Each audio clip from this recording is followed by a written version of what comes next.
queria levantar uma questão importante aqui, que eu acho que a gente tem que fazer esse debate, né?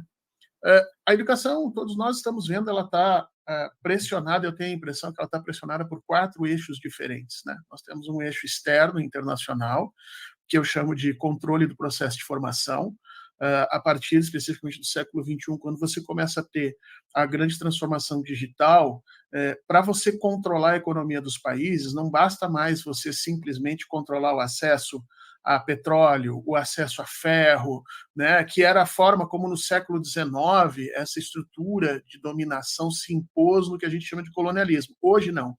Hoje é preciso controlar os saberes.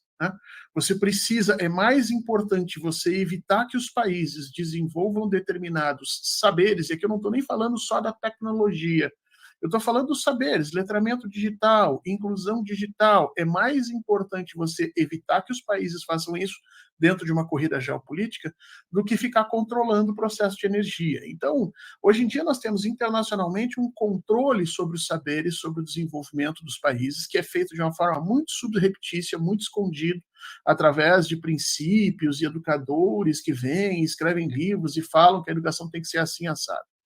Internamente, nós estamos pressionados por 2 grupos diferentes. Nós temos um grupo que eu chamo de banqueiros pela educação, que é a galera do neoliberalismo, né, que trabalha naquela perspectiva. Não, é muito engraçado, quando todo mundo ama a educação. Se você perguntar por aí, todo mundo ama a educação. Vai perguntar para o Jorge Paulo Lemann, ele ama. Exato, todo mundo ama, não tem um banqueiro que não seja apaixonado pela educação e não diga que vai fazer tudo pela educação.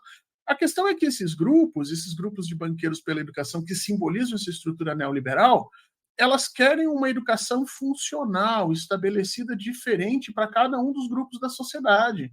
Então eu tenho que ter educação na periferia para formar profissionais que sirvam aos interesses das relações brancas do centro. Então, na periferia, nós queremos formar garçons, pessoas que trabalhem na construção civil, né? E a desculpa é sempre da formação possível, né? Não, veja bem, ali, essa é a formação possível, eu não posso querer que saia dali um matemático, catedrático, com doutorado, né? Vai sair, eu tenho que dar formação para inserção no mercado. A inserção no mercado é sempre a desculpa de uma educação falha, de uma educação que sempre vem pela metade. Junto disso, tem uma terceira linha de pressão sobre a educação, que é a estrutura fascista, que também adora educação, gente. Vamos falar sério. O fascismo do Mussolini fez uma das maiores revoluções na educação da Itália, investiu fortunas, né? Se você for parar para pensar, o Bolsonaro também investiu na educação. O que nós temos que entender é que é a educação que está sendo investida. Para que aquela educação está sendo colocada? E essa educação que eu acho que simboliza os planos do Bolsonaro é essa educação militarizada, que é uma educação para a obediência, para a aceitação e para a resiliência. Não é uma educação para a transformação, não é uma educação para a formação completa do ser humano e muito menos para a crítica, né? Então é uma formação passiva, cujo objetivo ali é ensinar a pessoa a obedecer e se submeter. Então esse é um terceiro ponto, efetivamente, de pressão sobre a nossa educação. E o quarto é, historicamente, aquilo que o Daniel Cara colocou aqui, né?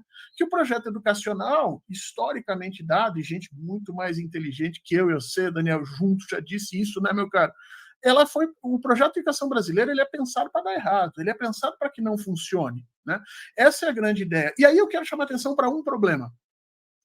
Como é que você faz para criar um discurso em que todo mundo ama a educação, mas todo mundo odeia o professor? Como é que você faz isso?